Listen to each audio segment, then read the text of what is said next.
Ladies and gentlemen, we are back for another series review. We did this before with season one, and we got to do it with season two. So, you guys, Castlevania Nocturne season two is finally upon us. And if you guys were debating whether or not this was going to be like lesser than the first season, you're wrong. This was an elevation in every conceivable way, and they still kept pushing on the gas. But from the first season when I reviewed it, I had somebody working with me, and I'm glad that he's here for this one.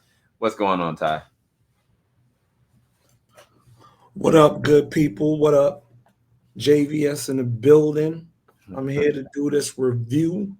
We getting nocturnal on the Castlevania Nocturne. Let's go. Yes, sir. So the first season was really interesting because they introduced a character, that is a descendant of the Belmonts. It's Richter Belmont. He worked alongside some other people, including Annette, and they were attempting to try to stop this coming vampire messiah named Elizabeth. Now, unfortunately, they had the stakes against them because a character named Drola or Drolta, she was a whole pound, and they really could not stop her, nor could they figure out how to stop the coming apocalypse. Now, at the end of the season, a familiar face showed up in Alucard and saved the day just in the nick of time, but unfortunately not in the nick of time for a little girl, Maria's mother, who sacrificed herself in the vein of just trying to preserve her daughter. And from the way that it kicked off at the end of the season, the eclipse happened, and it looked like there was absolutely no hope outside the fact that Alucard was there. So off of the first season going to this one, Ty, do you think that they elevated what they'd already presented from the first season? Because for me, I felt like they were building a foundation of new characters and kind of get us in the fray, getting us acclimated. But then by the end of the season, for the first season, like it was just all gas. To me, this was very different. I felt like from jump, they just pushed on it. But what was your perception of how this started off and how it finished? Without spoiling it. Sorry, this is not a spoiler review. Right. No, I figured that. So I appreciate you emphasizing a little bit to give me time to gather my thoughts and make sure I censor myself in my head. So, but to answer your question, the beginning of this series, I actually thought was really good. And to be honest, I did kind of, I was a little skeptical because of the previous the Trevor Belmont Castlevania series. And when you get hit with something at that level, especially when we have a history of like video game based series that don't always tend to do well when they transition into other forms of media, the original Castlevania series from Netflix knocked it out the park. So I was really skeptical in terms of could it do it again. And what I liked with this one is it literally feels in a good way a wash and rinse and repeat, because it has that original Castlevania feel, but still be different. And I'm actually really happy about that. And of course, the bridge between these two series is of course Alucard. And I like the fact that they didn't use him as kind of a here's a plug for the original all over the place. It's basically him in this series as he is, as we know him and love him, but he's basically addressing things as they are now. So, and yet he still has his own dichotomy that actually applies across the entire series, which I do appreciate. So I think they did well. The build up was really good. There were maybe one or two things I may have an issue with, which we may talk about later, but I'm following Sam's lead. But I think overall the series up to this point was spectacular. Yeah, and again, I want to talk about a certain character that lost her mother, and at the sacrifice of her own father, because her father has been creating these abominations that you would say are monsters out of the corpses or dead bodies, and submitting this under, he's doing this by God. And I'm talking about Maria. Now Maria, because she lost her mother and because her dad did what he did, it put her in a very dark place in this season. And I think that from a character perspective, they gave her a lot of love. Whereas the first season, she was there, and it's kind of like, you got that child character you want to protect and preserve. This season is all the gloves are off. You don't know where her character is truly going to end up. And she also comes into her own in her own abilities and what she's capable of, for good or for evil. And I think that it was such a good character progression, because like I thought that if it in the wrong hands, it could have just been really just tedious and extra. But they added certain small little nuances, whether it was like her harkening back to what her mother had told her in the past versus how she feels. And then also other characters that she's connected with is helping to influence her and help her along the way. And characters we wouldn't even expect to help influence her and help her along the way. And I'm talking about Just Belmont also equally gets a revamp. Like he comes into who he's needing to be now, not who he wanted to be. And I think that both of their characters, even though when they showed up, and specifically him, I was like, oh wow, he's a cool character, cool grandfather. But they really truly use him as far as the story this season, that I was really impressed by. Because I mean, all our main characters like Richter, Annette, and of course Alucard, we knew that we were going to get some gas from them, but I did not anticipate getting what I got from Just and from Maria. What did you think about Maria and Just in this season, and any other character you want to bring up? So I agree. The key thing about Maria is what I like is that, and here's the thing, I expected Maria to have an arc where she comes into her own. But what I absolutely love about this particular situation is you really don't know if it's going to be good or bad. And there are a few things that happen where you're expecting it to go one way, like, no. And then it happens and you're like, okay. Now from that, okay, well, because this happened, her arc is going to go this way. But up until it happens, you really don't know. She could have gone either way. And that's what I liked about her arc. Her arc was very natural progression. And when I say that, I mean natural progression in terms of putting a character in the scenario where the two representatives of her, what are supposed to be the folks that are the people that are supposed to protect her and love her, are now on different sides of a coin and are on different sides from her. Like she can't really turn to them now.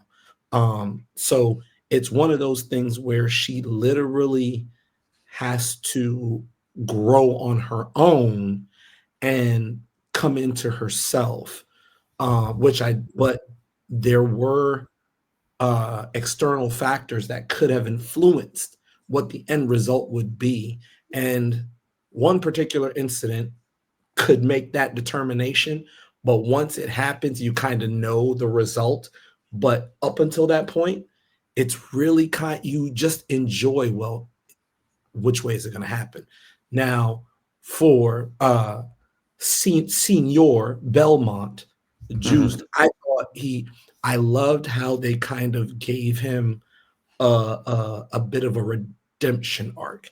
It was good to see him utilize the way that he was, being the experienced yet jaded figure, but at the same time, you can underline see he's looking for something, and Mhm. he eventually finds what he's looking for, but in the midst of it, what I love is there's a moment, without going into a lot of detail, but there's a moment with with um with Juiced and Alucard, which is very, very Iron Man and Captain America.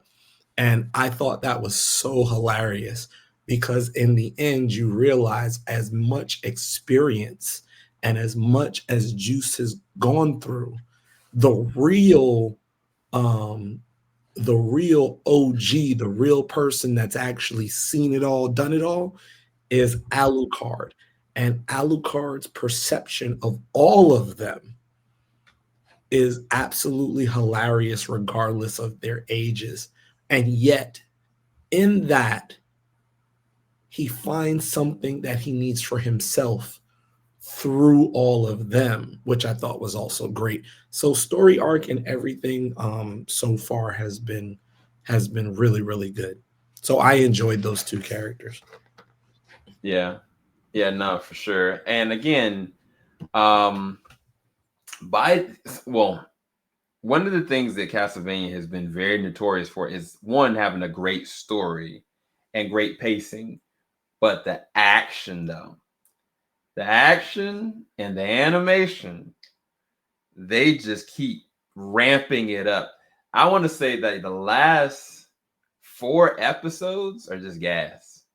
Like, I mean, the season starts off like it's not like the first season where it kind of takes its time. Like you got one action moment here or there.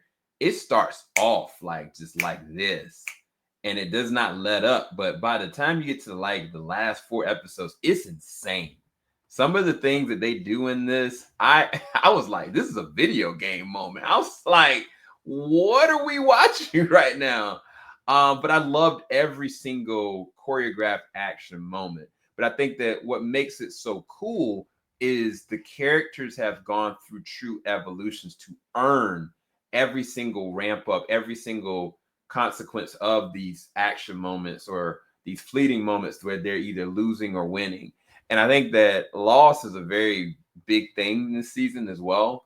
The bad guys won last season technically, and what does that mean at the end of the day? How do they see each other? And I think that now that we've got like a new trio in Alucard, Richter, and Annette, it makes it even more interesting because it kind of harpens back to what we've remembered, but in a very different light. Because now Alucard, unlike being new to the world, he's seasoned, he's an elder, and at the same that time, he's still Alucard. But from the first season to now, both of the two characters, Richter and Annette, have also truly grown and grown together in some respects. But I really did think the action was freaking gas. And I loved how they used the action through these characters truly evolving. It felt earned. But what do you think about the action and then also the character development of our main characters? So there's certain type of action in anime that, and for the record, yes, this is a Netflix production, but it is an anime. Okay. People sometimes want to call things cartoons because they're established here. This is an anime. And what I absolutely love about the action is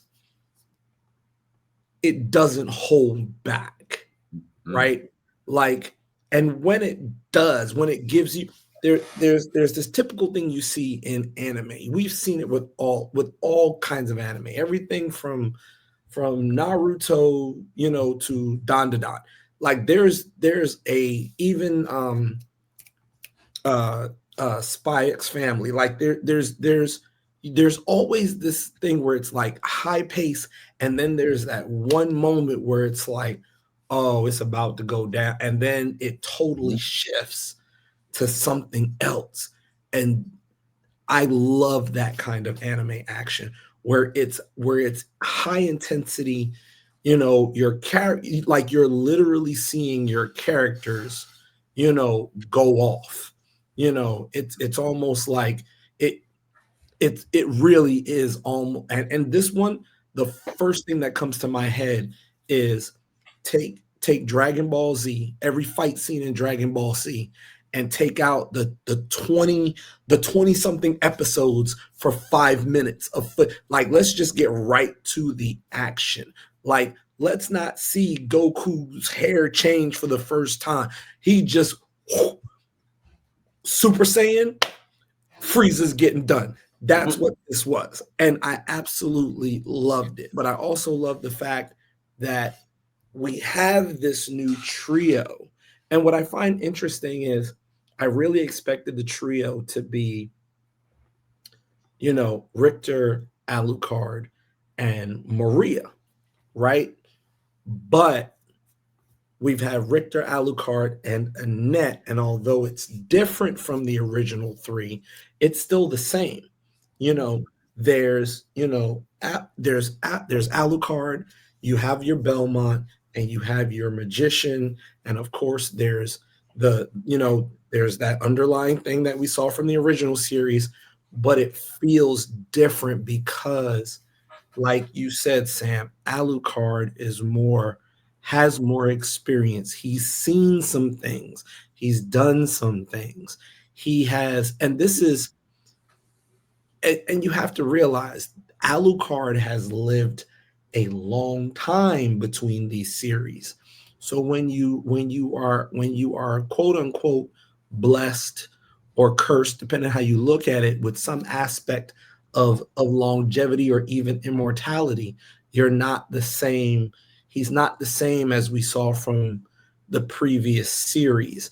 And yet, with all of that, you would think he would just be grounded in his bitterness or in his, very succinct view of the world. And yet, by the end of the series, you see the change in him. He hasn't completely left his viewpoints, but he has a very Palpatine moment, like, we'll watch this with great interest kind of look. And I absolutely love that about his character. I would definitely say, out of all the characters here, the best character arc for me was definitely Maria. All of them had their own great character arcs.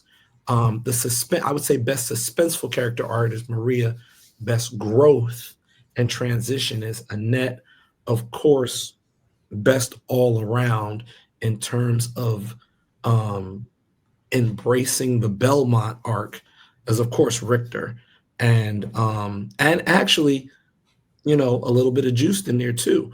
But of course, overall, my favorite, Alucard, because Alucard's like a little bit of all of them in a certain way. Yeah. Just to talk about briefly our villains, which is Erzsebet and when we see the vampire, goddess, or the vampire messiah, so to speak, she just pops up. So we don't have any context of her capability. We don't know how or why. We just kind of know she's coming. How do we stop what we don't know? This season, they find ways of never breaking pacing, but also allowing us to slow roll and understand why she is the way she is, why Drolta did the things that she did, and what is the actual cause and effect of all of it. Like, they actually give them a true backstory, and they kind of cement like how deadly this situation really truly is. Because by the halfway through this season, I was like, okay, there's no way of winning this fight. I thought it was bad before with Dracula, but this I don't think you can come back from.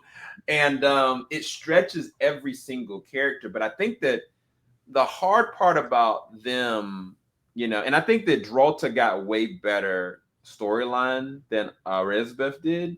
But I think that both of their characters, by the end of it, I do understand them more. I'm not gonna say I empathize with them, but I understand how they got to be who they are. But specifically, Drolta, I think that she gets the biggest ramp up as far as her story progresses. Because she was an OG in the first season. I was like, oh man, her hair, her style. I mean, she's a strong black woman. But in this season, like you really get to see how she came to be who she was without spoiling too much. But yeah, what did you think about the way they handled the backstory between Drolta and Erzsebet, and also even like the stakes in this season? Right. So that was probably the saving grace of one of the issues I had with this season and the second half of the series. Because, like you said, um Erzsebet, however you pronounce it, she just shows up. She's just here. Here's this just Messiah, as she claims to be. Like, there's nothing within this that is making me, even with her demeanor and her character, there was really nothing that was making me say like, okay, it was like, this is the villain, she's got to go at some point, whatever. But when they get into the backstory, not just for her but especially for Drolta, and it's very rare sometimes you find as captivating an arc in a villain, or even a sidekick of a villain. It's even more rare with that. That's what I actually enjoyed about this. Now, don't get me wrong, I'm using the terminology of sidekick for Drolta, but in no way, shape, or form does that demean her her beast mode. Like, there's something else I want to say, but I'm not gonna use the word here. I'm gonna keep it clean. But nothing demeans that she is still bad, and not bad meaning good. She bad. Like, that, it doesn't demean it. But to have the arc that she had, and to have the role, what I love is that she goes through a role transition in this arc. So as you're getting to understand where she starts, how her role switches, and then how her role switches another time, you're just like, okay, I can understand this. But then at the same time, I have an issue with that, because one of those roles, I was like, it wasn't even necessary. It just made her look more of a a coward, if you will, for lack of a better word. I can't think of a better word. It just seemed like an unnecessary piece. But it's one of those things that if you didn't have that piece, the whole bad side, or bad characters that we're dealing with in this wouldn't even fit. It'd be like trying to put a square peg in a round hole. Like, it just didn't make any sense. So while it was unnecessary, it was kind of set up to be made necessary, But in the end, it contributed to the story. It still was something that's enjoyable. But and this is not a bad thing against it, really. It's bad, but it's not that bad. I just feel it was like unnecessary. It's almost like a minute filler. But in the end, it was good. I still like them both. It's just the baseline form just didn't work for me. For one of them, didn't work for me. But yeah. Yeah, and we're trying to be real vague, y'all. So we're gonna just kind of reel it in. At the end of the day, animation is as good as ever. Story progression has elevated from the first one. There's no waiting on this. There's no downtime. There's barely any like moments of levity, because at the end of every single episode, it's either something creepy happening, or something messed up about to happen, and your anticipation of how bad it's going to get is really the only thing that's kind of like, oh man, where's it's going to go. But I think that they elevated what they did from the first season, and I really, even the way they ended this, if they don't make any more, I still am really proud of how they handled this season. I think this is a really good season. I don't really have any negatives with it. I just kind of want a little bit more, but I'm fine if they go and do what they did with Castlevania to this. If they take another time jump, give us to like a present day situation, because these are vampires, I'd be completely fine with it. Just as long as the writing is there, just as long as the animation is there, I'm all the way for it. So for me, I give this an A. If I watch it again, it may end up being an A plus. What I want to do is watch the first season, then watch this one, so I get more of a refresher. But I mean, this was a quick 8-episode watch, and I really enjoyed it. So, Ty, what's your closing thoughts and rating on this one? A to F. So,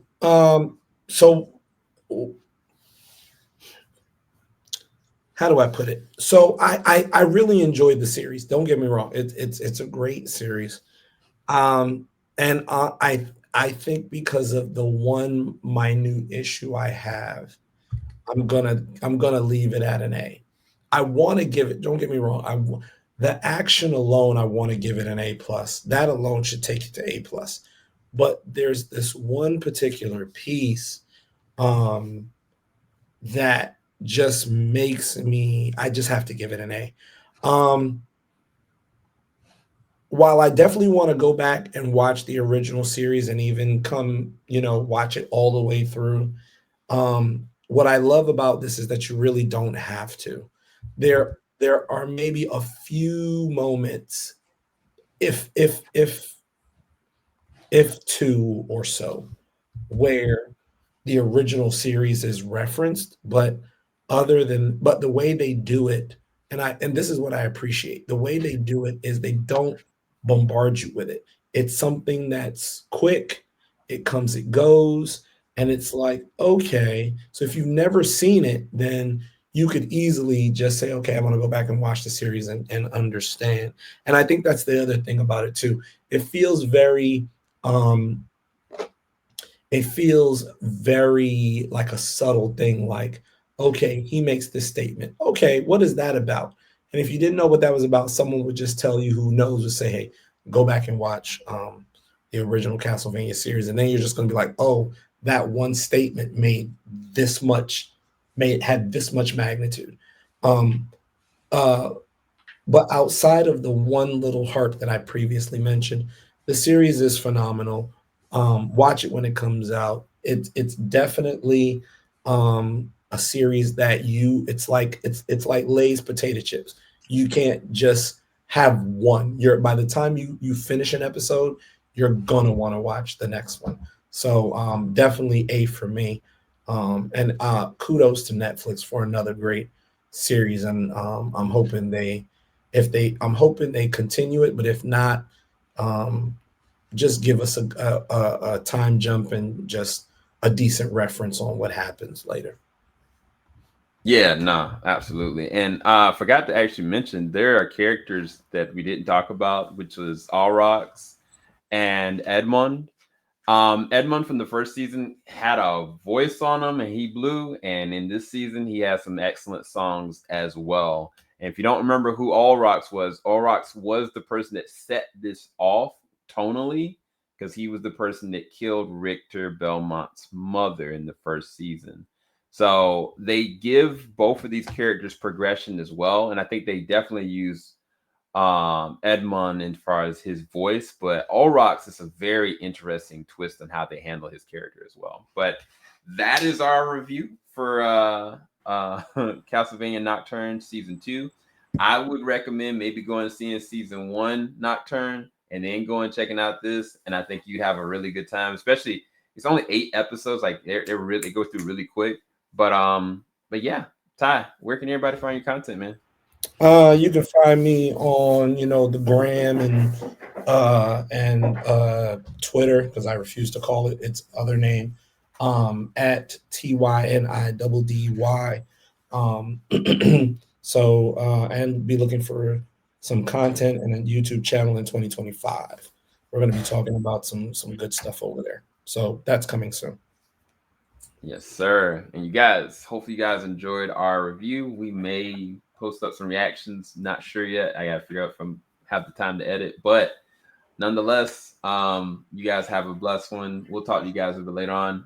More content is coming 2025, but peace, everybody.